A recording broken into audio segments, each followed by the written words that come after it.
নমস্কাৰ সকলোকে স্বাগতম জনাইছোঁ মানিক অসম ইউটিউব চেনেলটিৰ তৰফৰ পৰা আন এটি নতুন ভিডিঅ'লৈ।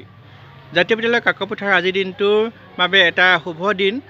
মাঘ বিহুৰ অৰ্থাৎ ভোগালী বিহুৰ প্ৰাক মুহূৰ্তত আমাৰ জাতীয় বিদ্যালয় কাকপথাৰত যি পিঠা পনা খোৱাৰ ব্যৱস্থা কৰা হয় সেয়া ইতিমধ্যে হৈ গ'ল। তাৰ দ্বিতীয়টো ভাল খবৰ হৈছে আমাৰ জাতীয় বিদ্যালয় কাকপথাৰৰ পৰা উচ্চতৰ মাধ্যমিক বিদ্যালয়ৰ শেষান্ত পৰীক্ষাত উত্তীৰ্ণ হৈ 12গৰাকী ছাত্ৰীয়ে স্কুটি পাবলৈ সক্ষম হৈছিল। গতিকে তেওঁলোক আজি আহিছে জাতীয় বিদ্যালয় কাকপথাৰত পদাৰ্পণ কৰিছেহি। তেওঁলোকৰ এই ভিডিঅ'টো মই দেখুৱাবৰ কাৰণে চেষ্টা কৰিছোঁ, যাতে নতুন প্ৰজন্মৰ নতুন ছাত্ৰ ছাত্ৰীসকলে তেওঁলোকৰ দৰে ভালদৰে আগবাঢ়ি যায় আৰু এনেদৰে চৰকাৰৰ যি সা সুবিধা প্ৰদান কৰে সেই সা সুবিধাসমূহ ল'বলৈ সক্ষম হয়। গতিকে দেৰি নকৰিছোঁ, তেওঁলোকৰ এই ভিডিঅ'টো মই দেখুৱাবৰ কাৰণে আগবাঢ়িছোঁ।